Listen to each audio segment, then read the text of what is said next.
पास अगर बाइबल है तो आप मेरे साथ निकाल सकते हैं नहूम की किताब। नहूम की किताब उसका पहला अध्याय। संडे स्कूल के बच्चे जो है संडे स्कूल के लिए जाएंगे। बुक ऑफ नाहूम, नहूम उसकी पहला अध्याय और 15 वचन कोई भी खड़े होकर पढ़ सकता है।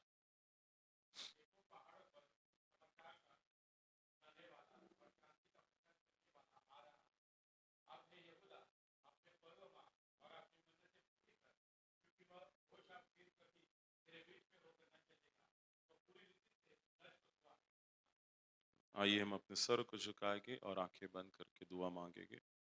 धन्यवाद देते परमेश्वर आज के इस वक्त के लिए जो वक्त आपने दिखाया ताकि हम सब मिलके आपके नाम की हमदो सना करते पाए। मैं नहीं बल्कि आपकी आत्मा आपके लोगों से उनकी जरूरत के अनुसार बात करे। ये सब कुछ हम आपके बेटे खुदावन यीशु मसीह के नाम से मांगते सुन और तो कबूल कर, आमीन। पिछले सप्ताह से हम नाहूम की किताब इसके ऊपर गौर कर रहे हैं। मैं वापस एक बार उसको दोहराऊंगा और फिर हम आज के दूसरे अध्याय के ऊपर गौर करेंगे। सो नाहूम की किताब जो है न्याय के बारे में हमें बताती है। और नाहूम की किताब, नाहूम का मतलब है सांत्वना या सहानुभूति। ये किताब जो है लगभग 663 से लेके 612 ईसा पूर्व में लिखी गई थी। इसका संदर्भ यह है कि अशूर के राजा की क्रूरता और उसका अत्याचार का ये समय था जिसने लोगों को बहुत ही प्रताड़ित किया हुआ था। विशेषता इस किताब की यह है कि नाहूम की पुस्तक को योना की पुस्तक की अगली कड़ी भी कहा जाता है, क्योंकि योना की किताब पहले है और फिर नाहूम की किताब है। और इस जो किताब है वो निन्वे के पश्चाताप के विपरीत उनके विनाश के संदेश को उजागर करता है। पहले योना गया और उसने कहा था कि देखो परमेश्वर तुम्हारा न्याय करेगा, परमेश्वर पूरे निन्वे शहर को मिटा देगा, तुम पश्चाताप करो नहीं तो परमेश्वर का क्रोध तुम्हारे ऊपर आएगा। वो लोग पश्चाताप करते हैं और परमेश्वर उन्हें बचाता है। 100 से 150 साल अभी हो चुके हैं। वापस एक बार परमेश्वर अपने एक नबी जो है उसे यहूदा प्रांत से खड़ा करता है और उसका नाम है नाहूम, जो सांत्वना देने वाला है। और यहूदा से चिल्लाता है, पुकारता है निनवे को देख के कि देखो तुम पश्चाताप करो क्योंकि इस बार तुम्हारा विनाश तय है, परमेश्वर विनाश जरूर करेगा।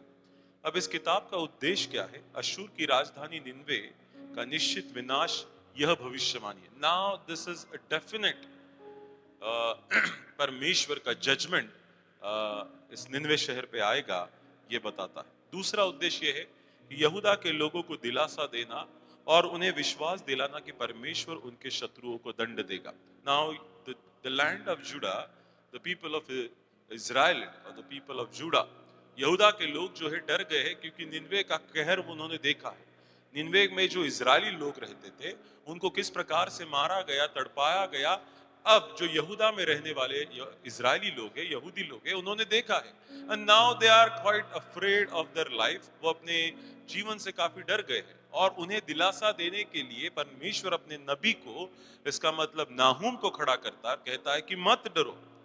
See, God is the God who will judge. परमेश्वर न्याय करने वाला परमेश्वर है और शत्रुओं को दंड भी देने वाला परमेश्वर है। इसका तीसरा उद्देश्य यह है, यह दिखाना कि परमेश्वर एक न्यायी सर्वशक्तिमान परमेश्वर जो दुष्टों को दंड देता है और अपने लोगों की रक्षा करता है। It goes in the two different thing, या वो दोनों बातों से काम कर रहा है। एक तो वो शत्रुओं को दंड देगा और अपने लोगों की रक्षा करेगा। ये तीन उद्देश्य इस किताब के हैं।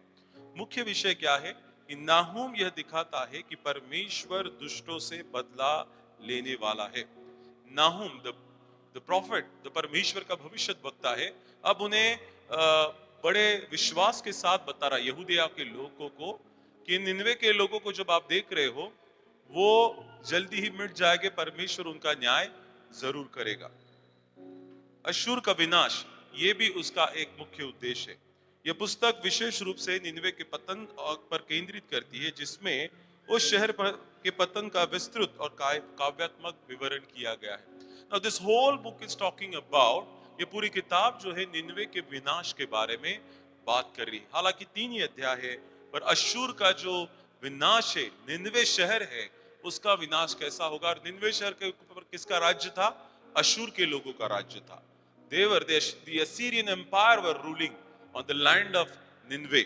उनके ऊपर वो अधिकार कर रहे थे। यहोवा की प्रभुता, नाहुम यह स्पष्ट करता है कि परमेश्वर ही इतिहास का नियंत्रक है और कोई भी राष्ट्र उसके न्याय से बच नहीं सकता है। तो वो ये भी बताता है कि the whole universe is controlled by God. ये पूरा विश्व जो है परमेश्वर के द्वारा नियंत्रित किया जाता है।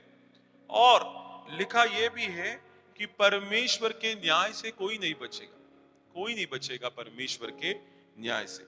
इस पुस्तक की रूपरेखा इस प्रकार से है कि निनवे के विरुद्ध परमेश्वर का न्याय कैसे होगा। पहला अध्याय जो है वो बताता है कि निनवे के विरुद्ध परमेश्वर का न्याय कैसे होगा।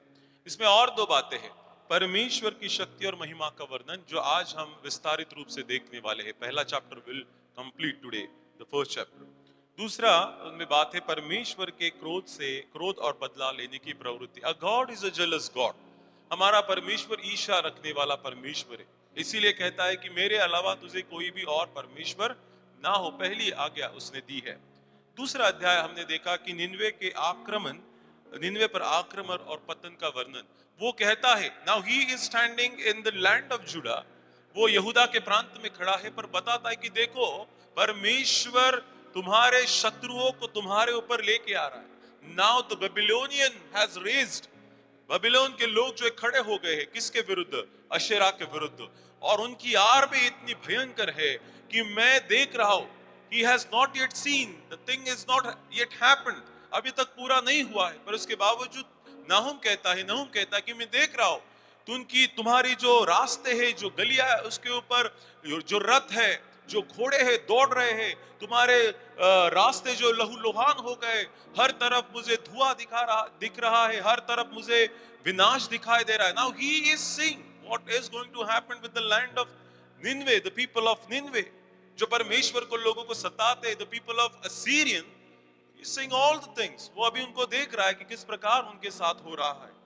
शहर की लूट और नष्ट होने का विनाश किस प्रकार से परमेश्वर नाहूम को पहले ही दिखा रहा है कि this is going to be happen.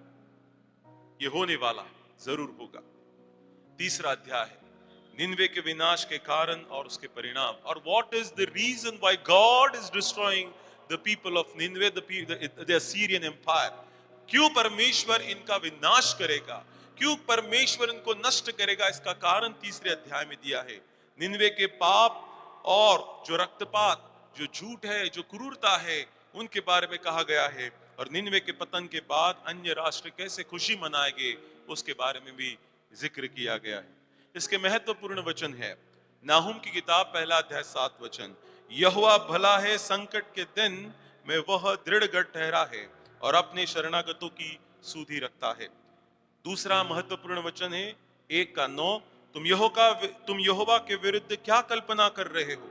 वह तो पूरी रीति से उनका अंत कर डालेगा, विपत्ति दोबारा नहीं उठेगी। नाहूम का 3:7। और जो कोई तुझे दिखाएगा वह तुझसे भाग जाएगा और कहेगा निन्वे उजड़ गया। तो ये 3 महत्वपूर्ण वचन इन तीनों अध्याय में है।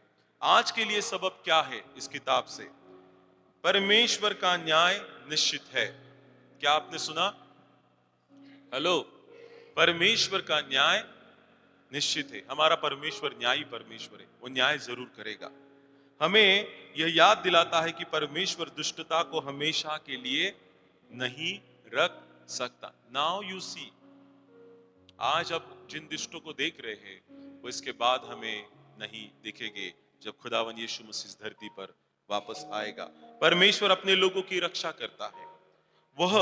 यह उन लोगों के लिए आशा और सांत्वना का संदेश है जो दुख में है। Are you in sorrow? Are you in worry? Hello, मुझे अयूब की वो बात याद आ रही है कि क्या परमेश्वर से सुख ही लेना है, दुख नहीं लेना। इफ यू आर सॉरोड, अगर आप दुखित है, तो परमेश्वर आज आपके लिए सांत्वना का संदेश देता है। आमीन। वो हमेशा हमें दुख में नहीं रखेगा। या जब हम दुख में है तो परमेश्वर सांत्वना भी देने वाला परमेश्वर। ये लोग जो है, यहूदा के लोग जो है, बड़े दुख में है, चिंता में कि हमारे साथ क्या होगा। देखो हमारे सगी संगमदी लोगों को इन्होंने पकड़ लिया है, उन्हें मौत के घाट उतार दिया है, हमारे साथ भी वैसे ही होगा। वो दुख में है और परमेश्वर का भविष्यद्वक्ता नाहुम खड़े होकर उन्हें सांत्वना देता है, बोलता है मत डरो, मत देखो, परमेश्वर जो है उसके उसके तरफ तुम्हारा दुख, तुम्हारा आक्रोश, तुम्हारा चिल्लाना, तुम्हारा रोना, तुम्हारी तकलीफें जा चुकी है और पहाड़ों के ऊपर से एक संदेश देने वाला आ रहा है और वो न्याय करेगा। परमेश्वर जरूर न्याय करेगा। Now you don't worry, you celebrate all the festivals that your forefather has told you. तुम्हारे जो पुरखाओं ने जो त्योहार मनाए थे, जो बातें की थी, अब उन्हें मनाना शुरू करो। तुम खुशी मनाओ क्योंकि परमेश्वर तुम्हें जल्द ही विजय देने वाला है। और ये इसमें कहा है, और दुष्टता का अंत होगा। हमें इस बात को विश्वास करने के लिए प्रोत्साहित करता है कि अंत में भलाई की जीत होगी। एट द एंड परमेश्वर जो है भलाई की जीत करेगा। और इस पूरे किताब का निष्कर्ष यही निकलता है कि नाहुम की पुस्तक परमेश्वर के न्याय, परमेश्वर की प्रभुता और अपने लोगों के प्रति प्रेम दर्शाता है। चाहे परिस्थिति कितनी भी अंधकारमय हो क्यों ना हो, हमें परमेश्वर पर भरोसा रखना है क्योंकि वह संकट में हमारा गढ़ है। सो ये आखिरी सब इतवार को हमने देखा था। Now will see in details. आज जो है हम थोड़ी देर के लिए ही इसे विस्तारित रूप में देखने की कोशिश करेंगे। अध्याय 1 वचन 1 से लेकर 3 तक कोई पढ़िए।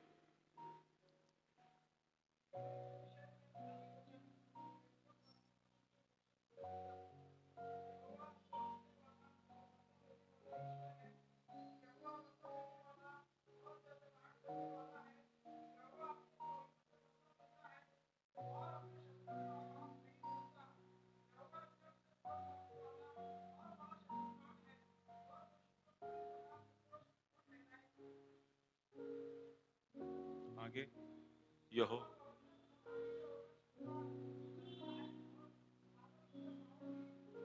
आमीन आमीन। सुना आपने?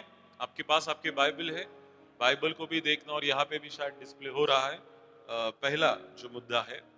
इन तीनों वचनों से जब मैं पढ़ रहा था कि परमेश्वर में आज इस किताब से, पहले अध्याय से मैं किस बात के ऊपर लोगों को सिखाऊं, तो इन 3 वचन में अगर हम देखते हैं तो देयर इज अ क्वेश्चन, एक प्रश्न खड़ा होता है शायद पढ़ते वक्त कि यहोवा कौन है। आप किसके ऊपर भरोसा रखते हैं? हम किसके ऊपर भरोसा रखते हैं? पिता, पुत्र और पवित्र आत्मा के ऊपर। और इसमें जो यहोवा कहलाता है, जो पिता परमेश्वर है, वो कौन है? Who is the Yahweh, God Yahweh. वो यहोवा कौन है? ये प्रश्न है। There is a question.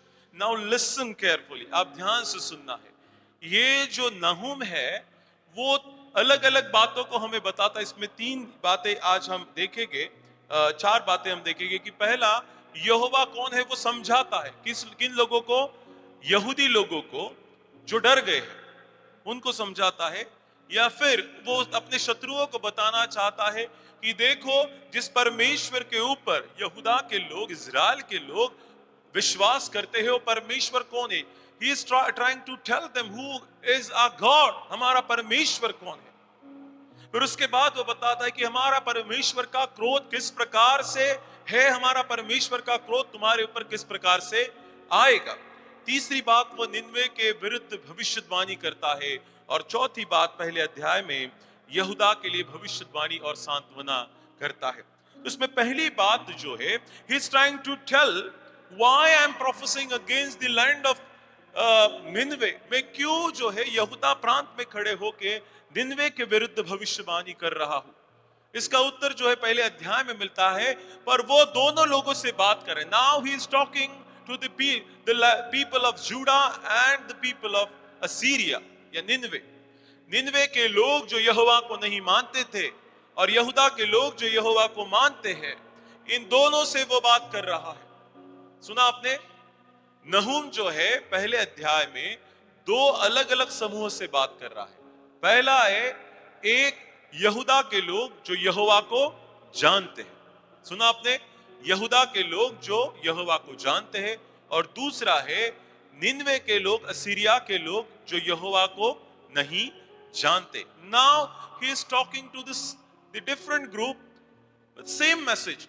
एक ही बार वो इन दोनों को बात कर रहा है और दोनों को बता रहा है। क्यों बता रहा है? सुनो, ध्यान से सुनना।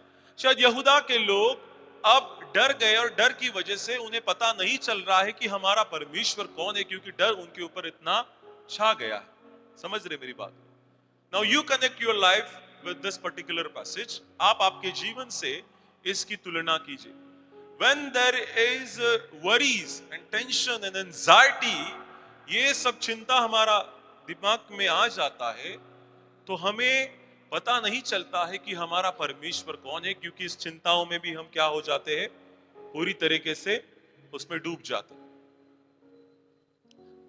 हमें नहीं पता चलता शायद उस वक्त कि who our God is. And the same thing is happening with the people of Judah. यहूदा के लोगों के साथ यही हो रहा है। उन्हें पता नहीं चल रहा है कि उनका परमेश्वर कौन है। And this is what, इसीलिए परमेश्वर नहूम को खड़ा करता है और उन्हें बताता है कि वापस एक बार उन यहूदियों को भी बता और निनवे के लोगों को भी बता। Now what we can learn from this particular passage is, even though we believe in Christ, even though we know who is Christ, हालांकि हम परमेश्वर को जानते, यीशु मसीह को जानते हैं, पर जैसे परिस्थितियां हावी होती जाती है, हमें वापस एक बार याद दिलाने की जरूरत है कि तुम्हारा परमेश्वर कौन है। आमीन।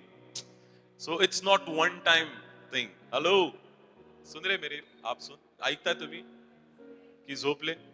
हा, काल आम्ही फार थकून आलो नसरापूरवरून, तरी पण मी आज सकाळी म्हटलं की नाही, मी चर्चमध्ये बोललो की आज दुसरा भाग जो आहे नहूमचा मी बोलणार, आणि मग परत प्रिपरेशन करून आज मी प्रिपेअर करून आले। तर माझी इच्छा नाही की तुम्ही झोपावं म्हणून। झोपू नका, है? सुन रहे सब? ठीक है। कभी कभी ऐसा होता है ना, हम मसीह होते हुए भी हमें वापस एक बार जगाने की जरूरत होती है, रिमाइंड करने की जरूरत होती है। ए, तू ख्रिस्ती है, तुझा येशूवर विश्वास है की नाही? कळतंय मी काय म्हणतोय तुम्हाला? कधी कधी हमसे हमारे पैर जो है गलत रास्तों को भी, रास्ते के ऊपर भी चले जाते हैं। कहते मी काय म्हणतोय तुम्हाला? हेलो, समझ रहा है? नहीं समझ रहा? कळते तुम्हाला? कधी कधी आमचे पाय जे आहेत ते दुसरीकडे जातात, दुसरीकडे जातात। तुम्ही कळून आपको समझना चाहिए मैं क्या बोल रहा हूं। समझ रहे आपको? हाँ? हमारा विश्वास परमेश्वर के ऊपर है, पर उसके बावजूद भी अगर हमारे जीवन में कुछ कार्य होते हुए नहीं देखते हैं, तो अन्य देवताओं के पीछे चलने की भी जरूरत कर लेते हैं। And we start going there, हम जाने लगते हैं। हम सालों साल से मसीह है, इसके बावजूद भी हम ऐसा करते हैं, और फिर हमें याद दिलाने की जरूरत है, नहीं, यू बिलीव इन क्राइस्ट, तेरा परमेश्वर जिंदा है, तेरा परमेश्वर यीशु मसीह है, अन्य देवताओं के पीछे तुझे नहीं भागना है। हमें जरूरत है नाउ नाउ। हर एक मसीह को भी इसकी जरूरत पड़ती है। और जब मैं सुनता हूं कि मसीह लोग इस प्रकार का व्यवहार करते हैं, तो सचमुच मेरा दिल जो है काफी टूट जाता है। और वो इसीलिए वो उस रास्ते पे चले जाते हैं कि उनके जीवन में परमेश्वर का कार्य नहीं हो रहा है। आप परमेश्वर को दोष नहीं दे सकते। It's better you examine your life. कळतंय मी तुम्हाला काय?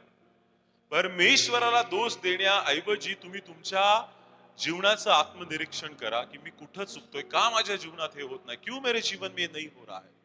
You yourself has to do that. आपको ये आपके जीवन में करना बहुत जरूरी है। और निनवे के लोगों को जो, या यहूदा के लोगों को ये यही बता रहा है, कौन? नाहुम बता रहा है कि तुम डरो मत, देखो परमेश्वर तुम्हारे साथ है। परिस्थिति से डर गए हो, मत डरो, घबराओ मत, परमेश्वर तुम्हारे साथ है। सो कभी कभी हमें वापस एक बार थोड़ा सा पुश करना पड़ता है। कहते मी काय म्हणतो तुम्हाला? हमें क्या करना पड़ता है? वापस एक बार पुश करना पड़ता है। हम शायद परिस्थिति को देख के वापस एक बार डर जाते हैं, और नाहुम यही कर रहा है। नाहुम कहता है कि देखो मैं तुम्हारे साथ हूं। सो कभी कभी हमें याद दिलाना चाहिए या मेरे हिसाब से चर्च में यही होता है कि यहाँ से वही वचन बोला जाता है कि तुम्हारा परमेश्वर कौन है। कभी कभी हम भूल जाते हैं, काफी बार भूल जाते हैं, और यहूदा के लोग भी शायद भूल गए हैं। सो इनके लिए क्या है? इट्स अ रिमाइंडर और reminding who your God is. किसके लिए? यहूदा के लोगों के लिए। और निन्वे के लिए क्या है? This is a threat, direct threat. Hello, कहते भी तुम्हाला काय म्हणतो? यहूदी लोगों के लिए क्या है? यहाँ उनके लिए एक सांत्वना के शब्द है, उनको याद दिलाना कि तुम्हारा परमेश्वर कौन है। और यहाँ पे निन्वे के लोग जो, असीरिया के लोग जो है, उनके लिए ये है कि देखो तुम जिससे पंगा ले रहे हो उनका परमेश्वर ये है। समझते तुम्हाला? दो तरफ से बात कर रहे। कौन है तुम्हारा परमेश्वर? हु इज गॉड यहोवा? यहोवा जल उठने वाला और बदला लेने वाला परमेश्वर है। डायरेक्ट बोल रहा है, बदला लेगा। पीपल, अशेरा के लोगों, निन्वे के लोगों, परमेश्वर जरूर बदला लेने वाला परमेश्वर है। उन्हें बता रहा है परमेश्वर बदला लेगा। यहोवा बदला लेने वाला और जलजलाहट करने वाला, और यहोवा अपने द्रोहियों से बदला लेने वाला और अब शत्रुओं का पाप नहीं भूलता है। परमेश्वर अपने शत्रुओं का पाप नहीं भूलता है। वापस कौन है यहोवा? यहोवा विलंब से क्रोध करने वाला और बड़ा शक्तिमान, वह दोषी को किसी प्रकार निर्दोष न ठहराएगा।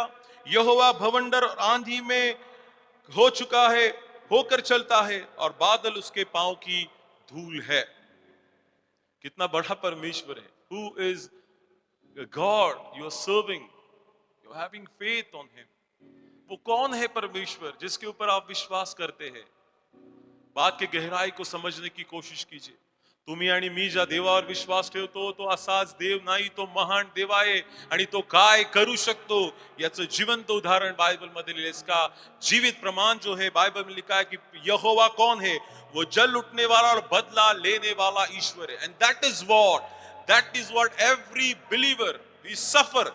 हम सहते हैं, हम सहन करते करते करते करते अपने जीवन को बिताते। We never rebel. हम जो है बलवा नहीं करते, हम प्रार्थना करने वाले लोग हैं। यहूदा के लोग जो है बदला नहीं ले रहे हैं, वो they were afraid. And now the prophet Nahum is saying to them कि डरो मत, देखो तुम्हारा परमेश्वर ये तुम्हारी ओर से वो लड़ेगा। हमारे जीवन में भी अगर इस प्रकार की परिस्थिति आती है तो हमें अपने आप को समझाना बहुत जरूरी है कि तू जिस परमेश्वर के ऊपर विश्वास करता है, he is not ordinary one, he is a mighty God। वो महान परमेश्वर है। वो किस प्रकार का परमेश्वर है? वो बदला लेने वाला परमेश्वर है। तू बदला मत दे, बदला परमेश्वर लेगा। आमीन। बदला पर you pray, you pray, you pray, you don't go and fight. It is his work. परमेश्वर करेगा, परमेश्वर बदला लेगा। If the situation is very bad, अगर आपके जीवन में परिस्थिति बहुत कठिन हो गई है, आपको कोई हल नहीं दिख रहा है, शत्रु आपके ऊपर हावी हो रहे, परिस्थिति आपके ऊपर हावी हो, यू काम एंड क्वाइट एंड प्रे। शांत रहिए और परमेश्वर से प्रार्थना कीजिए।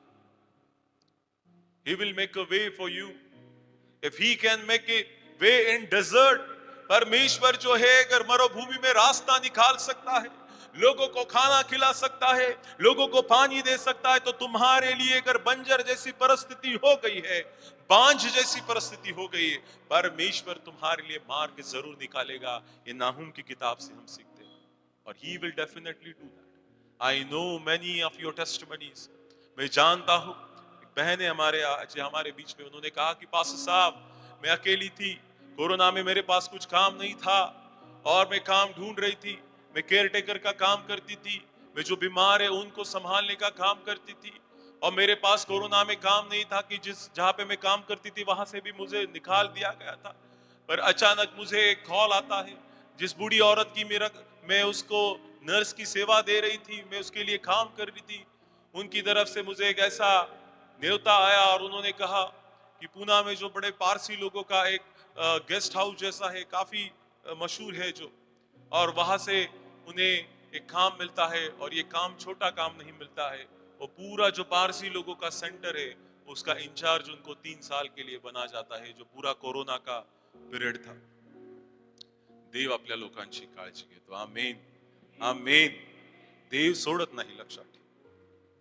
तुमचा जर देवावर तोच विश्वास असेल तर देव तुम्हालाही सोडणार नाही. आमेन. अगर परमेश्वर उस असहाय महिला के लिए काम कर सकता है तो तुम्हारे लिए और मेरे लिए भी काम कर सकता है.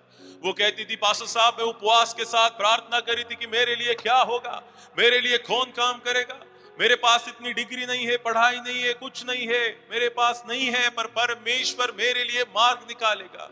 और परमेश्वर ने उस बहन के लिए मार्ग निकाला है. इन निनवे के लोगों से ये लोग डर गए हैं. यहूदा के लोग कहते कि मार्ग नहीं है, we can not see that we will escape from this situation. हम इस परिस्थिति से भाग जाएंगे या परिस्थिति से बच नहीं सकते. But there is the profit of God. परमेश्वर का भविष्य वक्ता खड़ा होता है और वो उम्मीद देता है, सांत्वना देता है और कहता है मत डरो, देखो यहोवा तुम्हारे लिए बड़ा काम करने वाला है. यहोवा तुम्हारे लिए बड़ा काम करने वाला है. और वो याद दिलाता है, अरे भूलो मत तुम्हारा परमेश्वर कौन है. इफ यू आर अफ्रेड, डरे हुए हो, देखो तुम जिसके ऊपर विश्वास करते हो परमेश्वर कौन है. We should remind ourselves.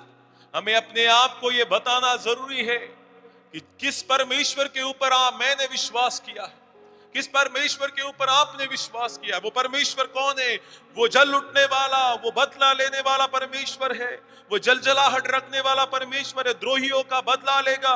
परमेश्वर शत्रुओं को नहीं भूलेगा. परमेश्वर विलंब से क्रोध करने वाला बड़ा शक्तिमान, और दोषी को किस प्रकार से दोषी नहीं ठहराएगा. यहोवा भमंडर और आंधी के होकर चलता है ताकि बादल उसके पांव की धूल है.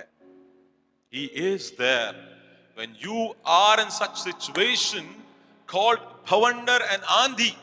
आंधी और तूफान से आप क्यों ना जाते हो, परमेश्वर तुम्हारे साथ है. आमीन. कोई कहेगा आमीन जोर से. परमेश्वर तुम्हारे साथ है. मृत्यू छायेच्या दरी तुम्ही मी जात असलो तरी कसल्याही अरिष्ठास भिणार नाही, कारण तू मज बरोबर आहेस. You are with me and I know that. आता मला हे कळून चुकलेलं आहे, मुझे ये पता चला है कि तू मेरे. एंड यू, आप अपने आप को इन बातों को बता. If you are going in such situation, you tell yourself that जिस परमेश्वर के ऊपर मैं विश्वास करता हूं वो भला परमेश्वर है, बड़ा परमेश्वर, परिस्थिति से बड़ा परमेश्वर है. आमीन. आमीन. आपने आपसे बात की है कभी? हेलो, बात की है खुद से? जब बहुत टेंशन आए तो have you talk with yourself, और आपने आपको कभी समझाया, या आप परिस्थिति के ऊपर ज्यादा गौर करते हैं? अब परिस्थिति के ऊपर ज्यादा गौर कर रहे तो आपको सोचना पड़ेगा कि आप सच्चे मसीह है या नहीं. क्योंकि मसीह लोग जो है परिस्थिति से ज्यादा उस परमेश्वर के ऊपर विश्वास करते हैं जो इस परिस्थिति के ऊपर जय दिला सकता है. आमीन. यहां से आगे जब भी आपको लगेगा कि नहीं हो पाएगा, आप डर जाएंगे, तो अपने आप को बताओ, मेरा परमेश्वर इस परिस्थिति से काफी बड़ा है. वो शक्तिमान परमेश्वर, कुछ भी कर सकता है. आमीन. कुछ भी कर सकता है परमेश्वर, कर सकता है कि नहीं? वो अगर अब्राहम को और सारा को इतने ज्यादा उम्र में बच्चा दे सकता है तो वो कुछ भी कर सकता है. When the science is saying that no, it's not possible. विज्ञान अगर कहता है कि it's not possible at all. But see how God works. देखो परमेश्वर कैसा कहता है, नहीं ये होगा. कैसे होगा? विश्वास के द्वारा. विश्वास के द्वारा होगा. विश्वास से सब कुछ संभव है मेरे प्रिय. और अपने आप को समझाओ कि जिस परमेश्वर के ऊपर तुमने और मैंने विश्वास किया है वो बड़ा है. इवन दो अगर परमेश्वर आपको अपने आप से प्राप्त नहीं हुआ है, आपके पुरखाओं से, दादाओं से, दादी से, मम्मी डैडी से मिला है, तभी भी धन्यवाद दो, क्योंकि मेरे मम्मी पापा का परमेश्वर जीवित परमेश्वर है. If you are not yet have encounter with Christ, you say that. अगर आपका और परमेश्वर का अभी तक मुलाकात नहीं हुआ है ठीक से, क्योंकि आप मेरे मम्मी पापा बोल रहे इसलिए मैं चर्च में जा रहा हूं, मेरे दादी दादा जा रहे थे इसलिए मैं चर्च में जा रहा हूं, ये कहते हुए भी चर्च में आ रहे हैं, तो अपने आप को ये भी बताओ कि मेरे मम्मी पापा का परमेश्वर महान है, मेरे दादा दादी का परमेश्वर महान है, मेरे नाना नानी का परमेश्वर महान है. और वही परमेश्वर तुमसे भी मुलाकात करेगा और फिर तुम्हारा जनरेशन कहेगा मेरे पिताजी का परमेश्वर महान है, मेरा भी परमेश्वर. यू हैव एक्सपीरियंस, आपके पास अनुभव है, आपने अनुभव लिया है, तो आप बेशक कह सकते हैं कि तुम्हारा परमेश्वर महान परमेश्वर है। सवाल है, two questions are there and it's there. Next slide. क्या आपने कभी अपने परमेश्वर के गुणों और महानता के बारे में सोचा है? दूसरा सवाल, क्या आपने कभी इसका अनुभव किया है? Have you ever know the attributes and the mightiness of your God? और क्या आपने उसका अनुभव किया है? एंड दीज आर दी, ये हमारे परमेश्वर के गुण हैं। क्या है? वो शक्तिमान है, वो सर्वशक्तिशाली है, विलंब से क्रोध करने वाला है, वो बदला लेने वाला परमेश्वर है। आमीन, आमीन। These are the attributes of our God. And have you experienced that in your life? अगर क्या आपने उसका अनुभव नहीं किया है, और नहीं किया है, तो अगर आप विश्वास करते हैं तो परमेश्वर आपको जरूर उन अनुभवों को देके जाएगा। दो सवाल आपसे पूछना है घर जाके। क्या पूछोगे अपने आप से? कि क्या आपने कभी अपने परमेश्वर के गुणों और महानता के बारे में सोचा है? Have you ever thought about God? सोचा आपने? हेलो, ऐसे कधी बैठे आप, कुणाच्या घरी आराम खुर्ची असते, मला माहिती आहे कुणाच्या घरी आराम खुर्ची आहे की नाही? आराम खुर्ची नसले तरी साधी प्लास्टिकच्या खुर्चीवर बसा, हा, आणि एकदा विचारच करून बघा तुम्ही। एवढं तरी आपल्याला भूगोल माहिती असेल किंवा अभ्यास थोडासा असेल ना, थोड़ा थोड़ा बहुत स्टडी होता है हमारा कि ये आकाश इतना बड़ा है, तारे इतने बड़े हैं, है कि नहीं? बहुत सारे यूनिवर्स है, मिल्की वेज है, आकाश गंगा है, फार मोठा है सगळं। और इन सभी बातों में मैं कितना हूं, कितना छोटा हूं मैं। इसके बावजूद भी परमेश्वर मुझसे प्रेम करता है। कभी कभी बैठ के सोचिए, फक्त कट कारस्थान करायला बसू नका। हा, नुसतं दुसऱ्याच गोष्टीचा विचार, कधीतरी असा पण विचार करा, किती मोठं विश्व आहे, तो देव किती महान आहे, पृथ्वी त्याचं पाय ठेवण्याचं ठिकाण आहे, स्वर्ग राजासन आहे, आणि मग त्याच्या समोर मी किती छोटा आहे ना। विचार करायला शिका। हॅलो, अच्छे विचार करने को शुरुआत करो। यू थिंक मेरा परमेश्वर कितना बड़ा है, और जब आप विचार करने लगोगे तब आपको उसका अनुभव आपके जीवन में जरूर आएगा। But you are suppose to think who your God is. आमीन। हम हमारे परमेश्वर को सीमित नहीं रख सकते। हेलो, मैं नहीं कह सकता कि ये जो ऑल्टर है, यहां पे आप दुआ करोगे आके तभी आपकी प्रार्थना सफल हो जाएगी। No, it's wrong. हम उसके से कटघरे में इकट्ठा नहीं कर सकते। He is everywhere. इसीलिए यीशु मसीह क्या कहता है? जहां दो या तीन मेरे नाम से इकट्ठा होते हैं, मैं वहां पे हूं। I am there wherever you go.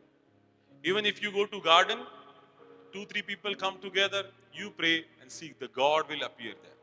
परमेश्वर वहां पे उतर आएगा, तुमसे बात करें। हमारा परमेश्वर को हम सीमित नहीं रख सकते, वो महान परमेश्वर। दूसरी बात, और आपको उसका अनुभव आएगा। उसके बाद तो आपको पता चला हमारा परमेश्वर कौन है। इतना पता नहीं चला तो एक बात पता चलनी चाहिए, हमारा परमेश्वर सर्वशक्तिमान परमेश्वर। आमीन। सब कहेंगे आमीन। दूसरी बात, यहोवा का क्रोध कैसा है। नाउ अभी देखिए, वापस एक बार थोड़ा इतिहास में चले जाएंगे। नाउ ये जो है यहूदा प्रांत में खड़ा है, सामने निनवे शहर है और शहर पनाह है उसको। यहाँ पे यहूदा के लोग हैं, यहूदा के लोगों को वापस याद दिलाता कि देखो तुम्हारा परमेश्वर कैसा है, ये बताया। अब वो वापस यहूदियों को और खास तौर से अशेरा के लोगों को बता रहा है कि देखो तुम हमें सता रहे हो, हमारे लोगों को सता रहे हो, परमेश्वर के लोगों को सता रहे हो, पर ध्यान से सुनो हमारे परमेश्वर का क्रोध कैसा है। वचन 4, 5, 6 और 8, उसके घुड़कने से महानद सूख जाते हैं। और ये वचन देखो क्यों है, ये भी बताता। निनवे जो शहर है, निनवे जो शहर है पूरा पानी से घिरा हुआ था। अब if you see the map, उस जमाने का मैप, हिस्ट्री बताती है निनवे ऐसा शहर था कि मान लो उसे पूरा पानी से घेर लिया हो तो शत्रु उसके ऊपर जल्दी आक्रमण नहीं कर पाएंगे, क्योंकि उनको पानी तय करके फिर उनके शहर को इतनी बड़ी दीवार थी कि कोई भी शत्रु उनके ऊपर चढ़ाई करके आ सके. They were very protected people, very protected. But now what he is saying, but Nahum क्या कह रहा है? तुम्हें घमंड किस बात के ऊपर है? तुम्हें क्या लगता है हमारा डिफेंस सिस्टम क्या है? पानी है, वाटर बॉडी है कि नहीं? पानी है. ये पानी है, इसलिए शत्रु जल्दी हमारे पास नहीं आ सकता. अच्छा, आ भी जाए, तैर के आ भी जाए, जहाज से आ भी जाए, तो हमारी दीवारें क्या है? बड़ी बड़ी है, इसके ऊपर कोई आ नहीं सकता है. वो वेरी फर्स्ट वर्स 4 वचन में क्या आता है? उसके घुड़कने से महानद सूख जाती. हा, देव सगळ्या नद्या कोरड्या करेल ज्यावेळेस त्याला विनाशच करायचा ठरवलं आहे त्याने. देव करू शकतो कोरडं? तो जो तांबड़ा समुद्र दुभागू शकतो. अगर वो लाल समंदर को 2 टुकड़े में हिस्सा, 2 भागों में बांट सकता है, तो तुम जिसके ऊपर कहते हो कि ये हमारा संरक्षण है, इससे हमें कोई भी चोट नहीं पहुंचा सकता, देखो उस नदी को ही परमेश्वर सुखा देगा और तुम्हारे विरोधियों को वहां पे क्या कर देगा? भेज देगा, बबिलोन के ऊपर तुम्हारे ऊपर भेज देगा. तो वो क्या करता है? महानद को सूख जाते और समुंदर भी निर्जल हो जाता है. दिस इज ट्रू, है कि नहीं? लाल समुद्र क्या हो गया? निर्जल हो गया. और वो रास्ता परमेश्वर में, वो किती किती वेगळी गोष्ट आहे ना, डोक्याच्या पलीकडची, विचाराच्या पलीकडची. काय विचार येऊ शकतो बरं? एवढा मोठा समुद्र बघितल्यावर तुम्हाला कुठंतरी असा विचार येतो का की याच्यात आम्हाला कोरडा जमीन पाहायला मिळेल? येतच नाही. कल्पना शक्तीच्या सगळं पलीकडे. म्हणून आमचा देव कोण आहे? कोण आहे हमारा परमेश्वर? कल्पना शक्ती से परे है. We cannot imagine. आम्ही नाही विचार करू शकत देव काय करू शकतो. लक्षात ठेवा, त्याला सगळं शक्य आहे. एवढ्या मोठ्या पाण्यातून तो रस्ते काढू शकतो, तर त्याला सगळं शक्य आहे. अरे तुम्ही विचार करा, एवढा तांबडा समुद्र त्यांनी दुभागला, एवढे 6 लाख आणि एवढे सारे लोक जाऊस तर तो थांबून ठेवला, तर तुमची आणि माझ्या चिंता आहे ना काहीच नाहीये. हॅलो, म्हणून चिंता करू नका, देवावर सोडा सगळं. जो देव तांबडा समुद्र दुभागू शकतो, तो देव सगळं काही करू शकतो. तुमच्या आणि माझ्या चिंता तर थोड्या आहेत. घर भाडं भरायला पैसे नाहीये, दवाखान्यात पैसे नाहीये जायला, फी भरायला पैसे नाहीये, आजारपण आहे, दुःख आहे, त्रास आहे. या छोट्या छोट्या गोष्टी आहेत. परमेश्वर याच्यापेक्षा मोठी कामं करणार आहे. पण the beauty of God is, हमारे परमेश्वर की खूबी क्या है पता है? वो बड़े बड़े कामों को तो करता है, पर छोटे छोटे बातों को भी सुधी लेने वाला परमेश्वर है. जिस दिन आपके घर में खाना नहीं बनेगा, जिस दिन आपके घर में अगर किसी बात के लिए कमी है, तो परमेश्वर अपने स्वर्गीय भंडार को खोल के कहीं ना कहीं से आपको उपलब्ध कराने वाला परमेश्वर है. उस परमेश्वर के ऊपर आप और मैं विश्वास है. यू नो, आप जानते हैं, शायद आपने अनुभव लिया है इस बात का मेरे प्रिय, हमारा परमेश्वर महान है. और वो निनवे के लोगों का, सीरिया के लोगों को बताता है कि परमेश्वर कौन है. तुम घमंड करते हो कि हमारा कोई बाल भी बाका नहीं कर पाएगा, तो सुनो, वो घुड़कने के महानद से सूख जाते हैं और उसके समंदर भी निर्जल हो जाता है. बाशान और कार्मेल, कुम्हाने और लबानोन की हरियाली जाती रहती है. उसके स्पर्श से पहाड़ कांप उठते हैं और पहाड़ियां गल जाती है. उसके प्रताप से पृथ्वी वरन सारा संसार अपने रहने वाले समय थर थर कांप उठता है. उनको क्या लगता था? ये दीवारें ही हमारे लिए प्रोटेक्शन का काम है. और ये आगे की बात क्या बोल रहा है पता है आपको? ये दीवारें है, पहाड़ भी है. और दीवार बड़ी होती है, पहाड़ बड़ा होता है. पहाड़ बड़ा होता है, दीवार एक छोटा, इतना इतना दिखेगा दीवार उसके सामने, पहाड़ काफी बड़ा है. ये क्या कहता है? पहाड़ भी उसके सामने क्या होते हैं? कांप उठते हैं. पहाड़ियां गल जाती है और पृथ्वी का सारा आवरण, पृथ्वी के सब रहने वाले उसके ऊपर क्या होते हैं? थर थर कांप उठते हैं. और सुनो, परमेश्वर कौन है? हे सीरिया के लोगों, निनवे के लोगों, जो परमेश्वर के लोगों को तकलीफ देते हैं, सुनो हमारा परमेश्वर कौन है. उसके क्रोध का सामना संभालना कौन कर सकता है? सामना कौन कर सकता है? और जब उसका क्रोध भड़कता है, तब कौन उसके आगे ठहर सकता है? उसकी जलजलाहट आग की नई नई नाई भड़क जाती है और चट्टाने उसकी शक्ति से फेट कर फट कर गिर जाती है. 8 वचन, परंतु वह उमड़ती हुई धारा से उसके स्थान का अंत कर देगा और अपने शत्रु को खदेड़ कर अंधेर भगा देगा. उनको बता रहा है, एकदा जर आमच्या देवाला राग आला ना, तर मग तुमचं अवघड है की नाही. तुम्हाला माहिती पाहिजे कौन अपना देव है. आपको पता होना चाहिए कौन परमेश्वर. एक बार उसको गुस्सा आया तो फिर बात खत्म. हालांकि लिखा है कौन है वो? विलंब से क्रोध करणे वाला मंद क्रोध आहे. पण एकदा मंद क्रोध आहे म्हणजे काय? हॅलो, मंद क्रोध मतलब क्या? क्रोध नहीं है उसमें, है आगे. नवरा म्हणतो ना बायकोला, तू माझा अंत पाहू नको हा. किंवा पत्नी पण म्हणते माझा अंत बघू नका तुम्ही, एवढा त्रास देऊ नका मला. हॅलो, बघा हसले ना लोक म्हणजे मला कळालं काहीतरी. Sometime this particular line will come in your house. तुमच्या घरामध्ये ही लाईन कधीतरी बोलली गेली असेल, माझा अंत बघू नका. आणि तो पण म्हणतो माझा अंत बघू नको. यहाँ पे यही चल रहा है. वो कहते हैं कि ये नाहुम कहता है कि अंत मत देखो, ठीक है? मैं तो नहीं करूंगा कुछ, पर जिसकी ओर से मैं बात करूंगा वो न्याय करेगा. हॅलो, आता तुम्हाला एक चांगली गोष्ट सांगून जातो. भांडणं नाही करायची. नवरा बायको भांडणं करायची. हॅलो, कळतंय तुम्हाला मी काय म्हणतो? काय म्हणायचं बायकोनी? माझा अंत पाहू नका, देव सगळं काही पाहतो, देव बरोबर करणार, माझा अंत बघू नका. आणि दोघांनी तसंच म्हणायचं, माझा अंत बघू नको, देव बघत आहे सगळ्या गोष्टी. जेव्हा देव मध्ये येतो ना, मग सगळं है कि नहीं? पता, आप रिलेट कर पा रहे हैं आपके जीवन से? एक बार एक व्यक्ति मेरे पास आया और उसके शादी के लिए हम लड़की देख रहे थे. तो उसने ढूंढ ली शायद लड़की, और हम घर वाले परिवार वाले ढूंढ रहे लड़की, ढूंढ रहे. वो आया और कहा कि परमेश्वर पास्टर साहब, मैं एक लड़की से प्यार करता हूँ और वो मुझे बहुत पसंद है, और मैंने दुआ किया उसके लिए, तो परमेश्वर ने कहा कि यही तेरे लिए है, शी इज फॉर यू. और घर वाले तो पसंद नहीं करते उस लड़की को, पर इसने क्या कहा कि परमेश्वर ने मुझसे कहा कि यही तेरे लिए है. तर मी म्हटलं बाबा, आता तू देवाला मध्ये घातलं तर आता मी काही बोलू शकत, तर देवाच्या पुढचा नाही ना मी. आणि जर असं जर तू म्हणतो आणि मी म्हणलं नाही करू नको, तर मग देवाच्या मध्ये आल्यासारखं होईल. मग तुला आता जसं वाटेल तसं कर, आणि परत माझ्याकडे ह्या विषय घेऊन येऊ नको. आता तू लग्न कर आणि तू तिच्या बरोबर संसार कर. देव मध्ये घातला तर काहीच होऊ शकत नाही. कळतंय तुम्हाला? म्हणून आमच्याकडे एक चांगलं हत्यार आहे ना भांडणात, देवाची शपथ सांगते तुम्हाला. हॅलो, जब भी ऐसी परिस्थिति आए, इनके जीवन में ऐसी परिस्थिति आती, वो कहता है कि देखो, मैं हमारा अंत मत देखो. कौन? असीरिया के लोग.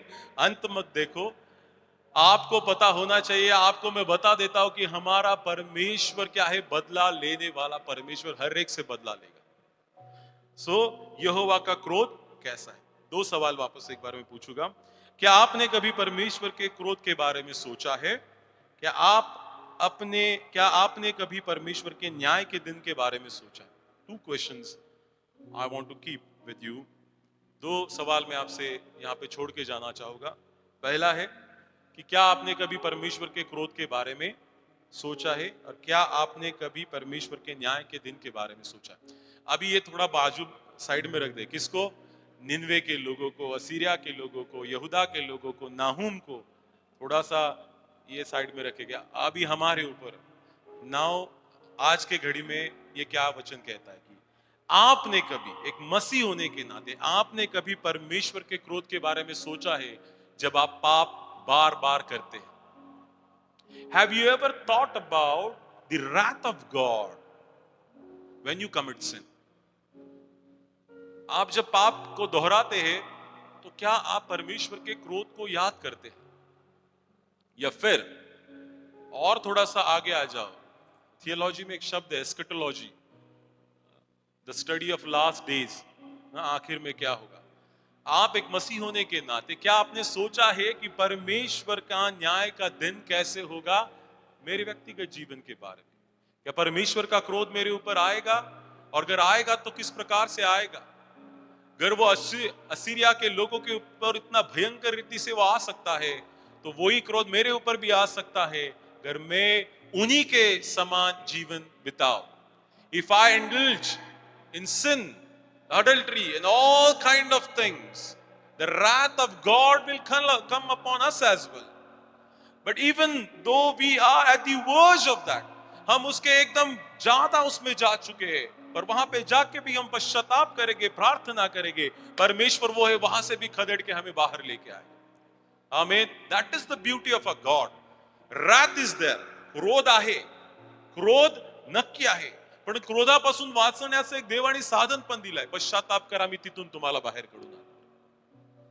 शायद अशेरिया के लोग जो है, अशेरा के लोग अगर पश्चाताप करते थे तो शायद वापस एक बार निनवे बचाया जा सकता था। हेलो, सुन रहे आप? योना ने काम कर दिया था ना पहला, भाई पश्चाताप करो, देखो ये सब खत्म होने वाला है, एंड दे रिपेंटेड, और परमेश्वर ने बचा दिया। बट नाउ 100 साल हो चुके हैं, वो लोग वापस वो दोहराए। देखो ये लोग कब कब रिबेल करना शुरू किया इन्होंने, कितने साल के बाद? 100-150। तुम्ही आज पश्चाताप करा। हॅलो, तुम्ही आज पश्चाताप करा। तुम्ही परत किती दिवसांनी परत देवाविरुद्ध काम करताय हे तुम्हीच तुमचं ठरवा। या लोकांना 100 वर्ष लागले। इन लोगों कितने साल लगे परमेश्वर के विरुद्ध जाने के लिए? 100 साल। नाउ यू पुट योरसेल्फ, आप अपने आप को वहां पे देखो कि एक बार मैंने पश्चाताप किया, पाप की क्षमा मांगी, वापस दूसरे बार तुरंत में कितना देर लगता है मुझे पश्चाताप करने के लिए? सो कभी क्या आपने न्याय के दिन के बारे में सोचा? वो न्याय का दिन बहुत भयंकर होगा। इसीलिए we are suppose to think the wrath of God, परमेश्वर के क्रोध के बारे में हमें सोचना बहुत जरूरी है। तीसरी बात, निन्वे के लिए भविष्यवाणी। निन्वे के लिए भविष्यवाणी, वचन 9, 10 और 11 और 14 में पढ़ूंगा। तुम पर यहोवा के विरुद्ध क्या कल्पना कर रहे हो? वह तुम्हारा अंत कर देगा, विपत्ति दूसरी बार न पड़ेगी, क्योंकि चाहे वे कांटों से उलझ गए हो या मदिरा के नशे में चूर भी हो गए हो, तो भी वे सूखी खूंटी के नाई भस्म किए जाएंगे। तुम में से एक निकला है जो यहोवा के विरुद्ध कल्पना करता और नीचता की युक्ति बांधता है। वचन 14, यहोवा ने तेरे विषय में यह आज्ञा दी है। किसके विषय में? निन्वे के विषय में, असीरिया के लोगों के विषय में। आगे को तेरा वंश न चले, मैं तेरे देवालयों की ढली और गड़ी हुई मूर्तों को काट डालूंगा, मैं तेरे लिए कब्र खोदूंगा, क्योंकि तू नीच है। This is what the prophecy for the land of Nineveh, the people of Assyria, जो परमेश्वर के विरुद्ध लोग जाने वाले हैं, उनके विरुद्ध क्या करता है परमेश्वर कि ऐसा तुम्हारे साथ होगा, इस प्रकार के इस वचन के अनुसार होगा कि तुमने किसके विरुद्ध कल्पना की है? यहोवा के विरुद्ध कल्पना की। और जो यहोवा के विरुद्ध कल्पना करता है, परमेश्वर का वचन कहता है परमेश्वर उसका अंत कर देगा, और दूसरी बार उसके ऊपर विपत्ति नहीं पड़ेगी। नहीं पड़ेगी क्योंकि कुछ रहेगा ही नहीं। हेलो, देवाचा हा जो नहूम आहे, इतका भयंकर देवाचं वचन बोलत आहे ना। दो ही सेज दैट, उसका मीनिंग है, उसके नाम का मतलब है सांत्वना देना। पर सांत्वना किसके लिए कर रहा है वो? यहूदी लोगों के लिए। और डायरेक्ट किसके लिए बोल रहा है? It's a threat for the people of Nineveh, Assyria. वो कहता है कि जो यहोवा के विरुद्ध जाएगा उसका क्या होगा? अंत होगा, और दूसरी बार अंत करने की जरूरत ना पड़ेगी। मतलब एक ही बार में सब क्या कर देगा? खत्म कर देगा। और लिखा है कि तुम चाहे मदिरा के नशे में चूर हो, तुम्हाला आता समजत नाही, तुम्हाला वाटतं की आम्ही यांचा छळ करतो, यांना त्रास देतो आणि आम्ही आमचं मस्त आहोत, आमचं जीवन एकदम छान चाललंय, आमचे जे शहराचे कोट आहेत ते बांधलेले आहेत, बाजूला पाणी आहे, बाजू में जो पानी की नहर है, हमें कोई भी मिटा नहीं सकता, कोई भी हमारा कुछ नहीं कर सकता, इसलिए मदिरा के नशे में चूर हो गए हैं। पर परमेश्वर का भविष्यद्वक्ता यहूदा प्राण से खड़ा होता है और कहता है कि तुम चाहे मदिरा के नशे में चूर हो, तो भी सूखी खूंटी के नाई तुम भस्म किए जाओगे। तो परमेश्वर तुम्हारा न्याय करेगा। आगे लिखा है कि तुमसे एक निकला है, वचन 11 में, जो यहोवा के विरुद्ध कल्पना करता है, वो नीचता और की युक्ति बांधता है। और लिखा यह भी है कि तेरा वंश आगे न चलेगा, तेरी सब उन मूर्तियों को वो तोड़ डालेगा, तुम्हारे लिए मैं खबर खुदवाऊंगा, क्योंकि तुम कौन हो? नीच लोग हो।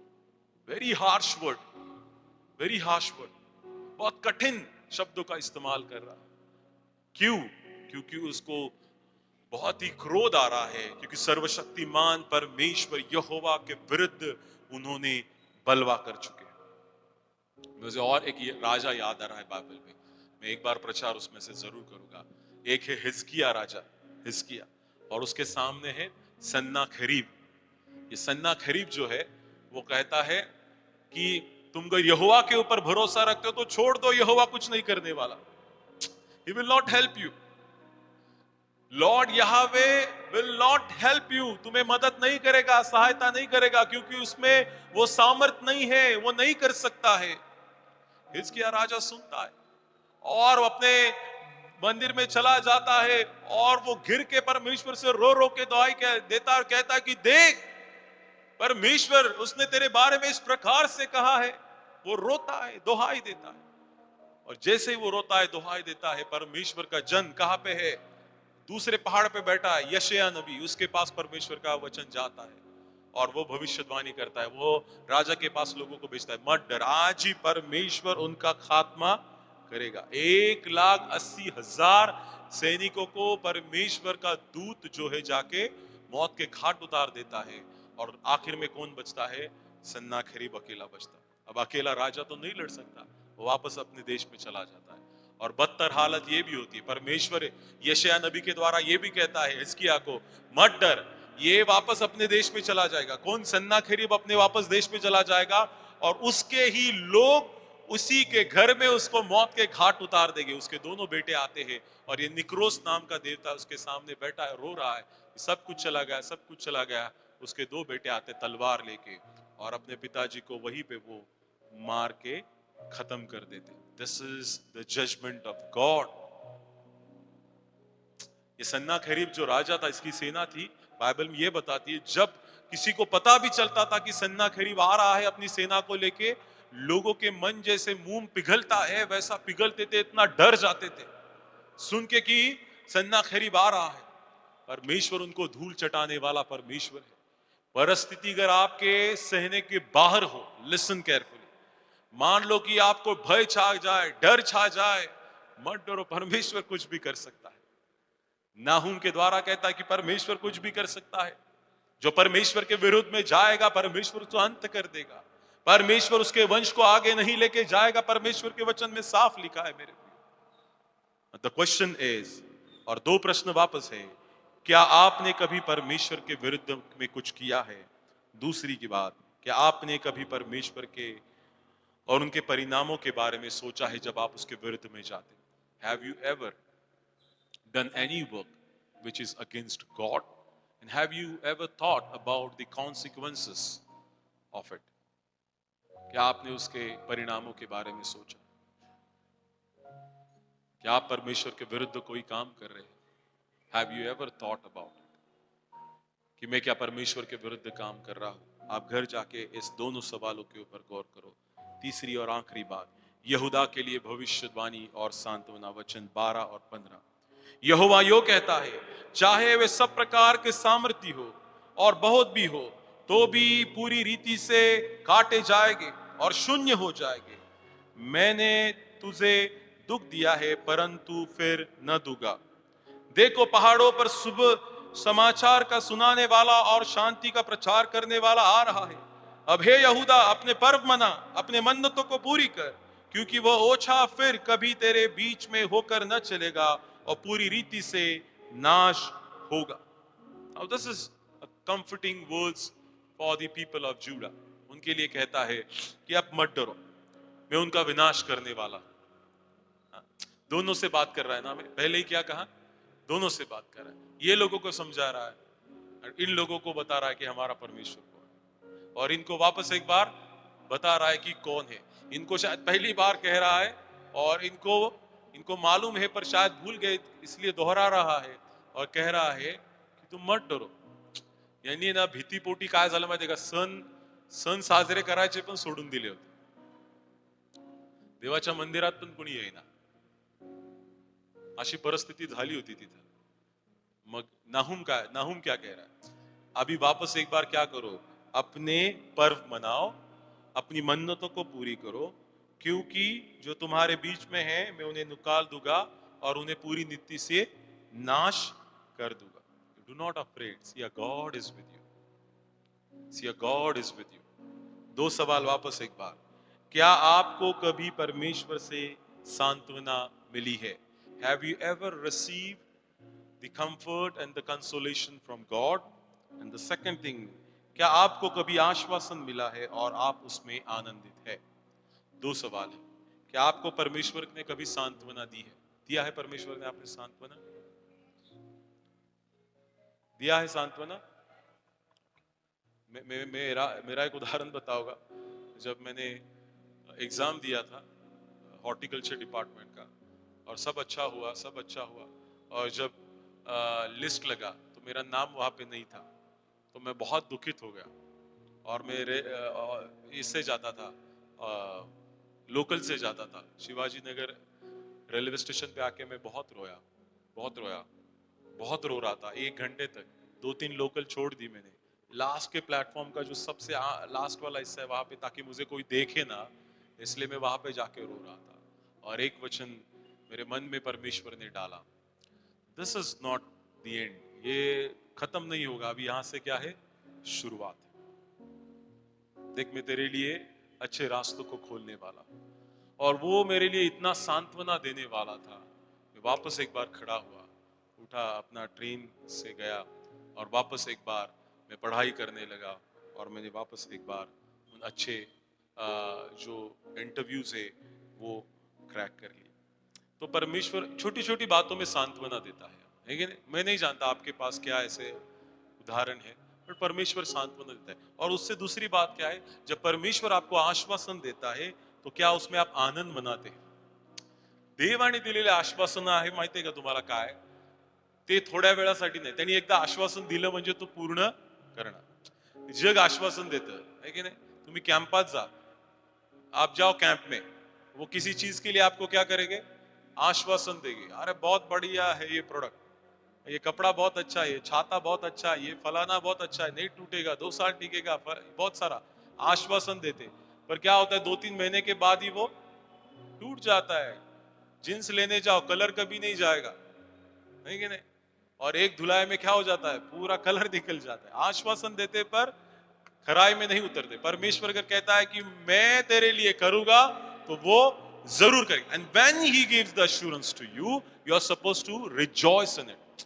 देवाकडून मला प्राप्त झालाय आणि मला काय झालं आता, आनंद झालाय. का आनंद झालाय? कारण देव पूर्ण करणार. म्हणजे यहूदिया के लोगों को वापस एक बार उनके पास आओ. ये कहता है कि परमेश्वर कहता है वापस एक बार अपनी मन्नतों को मांगो, पूरी करो, वापस एक बार अपने भर को मनाओ, परमेश्वर तुम्हारे लिए बड़े काम करेगा. हालांकि अभी तक नहीं हुआ है, ये अभी अभी नहीं हुआ है, होने जा रहा है. और उनको जब पता चला ये परमेश्वर की ओर से है, तो वो बाकी के राष्ट्र जो है उसके इर्द गिर्द के, निनवे के बाजू में जो बाकी के राष्ट्र थे, वो खुशी मनाने लगे, क्योंकि अशेरा जो है परमेश्वर से नष्ट करने वाला. दो it not it happened, but still if God says, परमेश्वर कहता है तो जरूर होगा. तो अगर परमेश्वर आपसे बात करता है, if God is speaking to you with the word of God, with the people of God, the men of God, women of God, through dream, सपने के द्वारा, परमेश्वर के लोगों के द्वारा, वचन के द्वारा, अगर परमेश्वर आपसे बात करता है, किसी बात के लिए आपको आश्वासन देता है, तो मेरी मानो परमेश्वर उसे बहुत जल्दी पूरा जरूर करेगा. और इसके लिए आपको आनंद मनाना है. We are supposed to rejoice in it. की देवाने माझं ऐकलं आणि तो ऐकणार आहे, आता मला काय करायचं आहे, आनंद करायचा. और इसीलिए जब हम प्रभु भोज में हिस्सा लेते हैं मेरे प्रियो, it shows that our Lord will coming soon. आमीन. हमारा परमेश्वर वापस एक बार इस धरती पे आएगा. And we rejoice. हम क्या करते हैं, आनंद मनाते हैं. स्वर्गात एक मोठा मेज लागणार आहे. This is a practice that we are every first Sunday, the first week of every month. हम आते हैं यहाँ पे प्रभु भोज लेते हैं, we rejoice. और जब एक बार ऊपर चले जाएंगे तो बहुत बड़ा भोज लगने वाला है. We eat with Christ.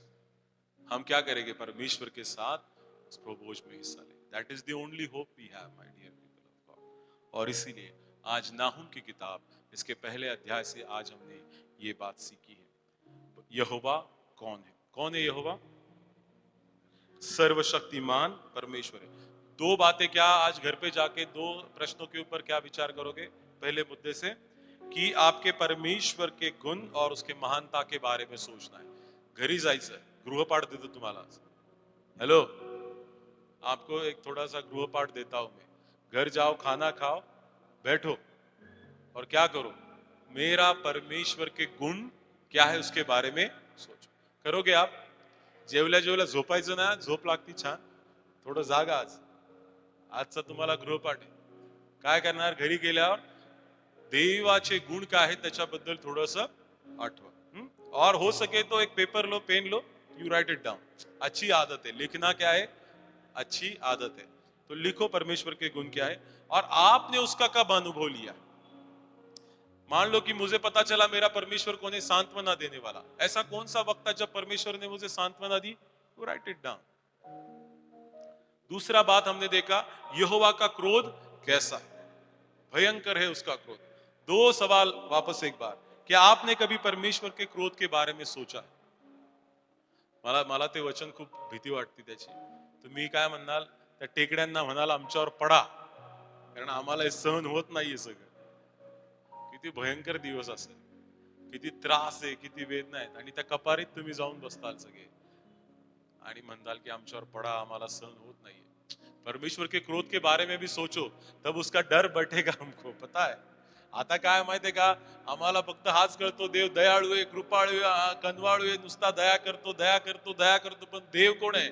ईर्ष्यावान देव आहे, क्रोध करणारा। तो क्रोध करणारा देव पण आठवा कधीतरी, वो क्रोध करने वाला परमेश्वर भी कभी आपको पता चलना चाहिए।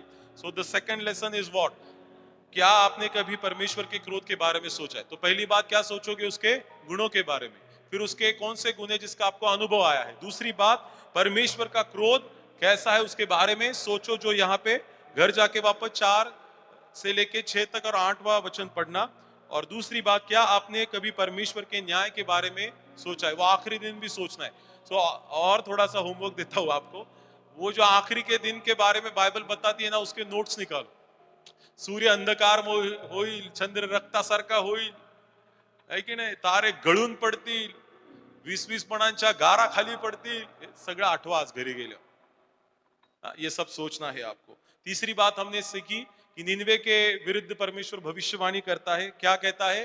कि परमेश्वर के विरुद्ध जो खड़ा हो जाएगा, परमेश्वर क्या करेगा? उसका अंत कर देगा और उसका वंश भी इस पृथ्वी के ऊपर नहीं रखेगा। पर जो आखिरी में जाके भी परमेश्वर से प्रार्थना करेगा, पश्चाताप करेगा, परमेश्वर उसे भी बचाएगा। जो निनवे के लिए पहले कर चुका है योना भविष्यद्वक्ता के द्वारा, अभी भी करेगा। पर ये लोग मानने के लिए तैयार नहीं। ये क्या कर रहे हैं? मदिरा में मस्त है, they are enjoying their life. Are you the one? आप है उसमें एक जो least bother about the wrath of God. तुम्हाला आता देवाच्या क्रोधाची चिंता, तुम्ही मस्त जगताय। लक्षात ठेवा, जे देवाच्या विरोधात वागतील, देव त्याला सोडणार नाही। पश्चाताप करा। येशू ख्रिस्ताचा पहिला संदेश काय होता? ज्यावेळेस त्याने बाप्तिस्मा घेतला, ज्यावेळेस तो पवित्र आत्म्याने भरला, पश्चाताप करा, देवाचं राज्य जवळ आहे। योहान काय म्हणत होता? योहान मरण पावला, येशू ख्रिस्ताचं चालू झालं इथं। येशू ख्रिस्त पण काय म्हणतो? योहानाने तोच संदेश दिला, पश्चाताप करा, पहा देवाचं राज्य जवळ आहे। इथं योहानाला काय होतं? कारागृहात, उसे कारागृह में डाल दिया जाता है, उसका सिर काट दिया जाता है। यहाँ पे यीशु मसीह खड़ा हो जाता है। इसीलिए यूहन्ना कहता है कि मेरे बाद जो आने वाला है वो क्या है? मुझसे महान है। और वो महान आके क्या कहता है? वही संदेश देता है जो यूहन्ना दे चुका है कि देखो स्वर्ग का राज्य निकट है, पश्चाताप करो। Now the profit Nahum is saying the same thing. Yonah was saying the same thing. जोना वो वही कहता था कि पश्चाताप करो क्योंकि स्वर्ग का राज्य निकट है। बट ही इज नहुम जो है अभी कहता है कि तुम्हारा नाश तय है, तुम्हारा नाश तय है। तो परमेश्वर के विरुद्ध दो सवाल आपको वापस एक बार सोचने, क्या आपने कभी परमेश्वर के विरुद्ध में कुछ किया है और क्या आपने उसके परिणामों के बारे में जाना? करताल विचार घरी गेल्या, मी कुठं देवा तुझ्या विरोधात वागलो? असा मला नाही वाटत की असं तुमचा पेपर जो आहे असा कोरा निघेल। मला धरू ना। हेलो, जब आप लिखने बैठोगे कि मैंने परमेश्वर के विरुद्ध क्या काम किए हैं, तो आपका किसी का भी पेपर जो है ऐसे ब्लैंक नहीं होगा. समझ रहे मेरी बात को आप? असं कोपऱ्या कोपऱ्यात पण लिहिताल हे पान पुरणार नाही. आणि मग म्हणताल पण पुरवणी पाहिजे ना अजून एक सप्लिमेंट. ऐकले असं शब्द? 10वीच्या पेपरला अर्चना दिलं माहित असणार. मुलं ओरडतात सप्लिमेंट सप्लिमेंट, मग ते कोरे पेपर घेऊन येतात. तुम्ही पण आज पती जर बसला लिहायला तर तो पत्नीला कोरा पेपर आण का अजून एक. पत्नी जर बसली तर कोरा पेपर आणाव. परमेश्वर के विरुद्ध में. और खाली एक असा पण येईल संदर्भ, हे केले काम मी आणि त्याचे परिणाम असे भोगले. है की नाही? दोन प्रश्न विचारले ना मी तुम्हाला. दो प्रश्न है ना. आपने कौन से काम परमेश्वर के विरुद्ध में किए हैं और उसका परिणाम क्या होगा. There is act, there is a consequences. काही केलं तर त्याचे परिणाम सुद्धा. सो वो आज आप जाके सोचो. पेपर पर मत लिखो, आप आपके मन में, पर बाकी की बातें आप पेपर पे लिख सकते हैं. ये मत लिखना और मुझे मत ला के देना. I don't want to read. मुझे नहीं पढ़ना है वो सब बातें, है कि नहीं. और आखिरी बात मैंने यहाँ से बताई, यहूदा के लिए भविष्यवाणी और सांत्वना करता है कि मत डरो, तुम्हारा वैसा नहीं होगा जो तुम्हारे जो सगे संबंधी निन्वे में रहते थे तुम्हारे साथ नहीं होगा. परमेश्वर उनको भी छुड़ाएगा और आपको भी छुड़ाएगा. और दो सवाल मैंने वापस आपको बोले थे.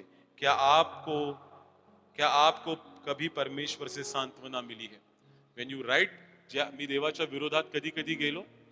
आम्ही हे पण बघूयात की कधी देवाने, कब परमेश्वर ने हमारे ऊपर क्या की है, सांत्वना की है. और परमेश्वर ने कौन कौन से आश्वासन मुझे दिए हैं और उसमें मैं कितना आनंदित हुआ था. समझा आपको? ठीक है, आप करोगे घर जाके. मला पर्सनली तुम्ही सांगू शकता बरं का. ग्रुपवर नका टाकू, ग्रुप पे मत डालना. इन इन सवालों का जवाब ढूंढने की कोशिश कीजिए. आप जो अगला इतवार होगा will talk about the second and third chapter, और फिर पूरा किताब जो है हम खत्म करेंगे. मैं आशा करता हूं कि आज का ये वचन जो है आपके लिए आशीष का कारण है. आइए हम अपने सरों को झुकाएंगे और आंखें बंद करके दुआ मांगेंगे. धन्यवाद देते परमेश्वर आज के इस वक्त की, जो वक्त आपने दिखाया ताकि हम सब मिलके आपके नाम की हमदो सना करने पाए. हम धन्यवाद देते आज के कलाम के लिए परमेश्वर, जो नहूम नबी जो है उसके द्वारा आपने हमसे बात की है. और जो जो बातें हमने देखी है परमेश्वर की, हमारा यहोवा कौन है, उसका क्रोध किस प्रकार से है, और किस प्रकार से वो अपने शत्रुओं का नाश करेगा और अपने लोगों की रक्षा करेगा और उन्हें बचाएगा. इन सभी आश्वासनों के लिए हम धन्यवाद और आनंद मनाते हुए हम यहाँ से जाना चाहते हैं. यहाँ पे मौजूद हर एक व्यक्ति को आपके हाथ में देते परमेश्वर. आपने उनसे बात की, इसलिए हम आपके नाम को धन्यवाद देते हुए प्रार्थना मेरे उद्धार करता खुदावन यीशु मसीह के नाम से मांगते सुनर तो कबूल.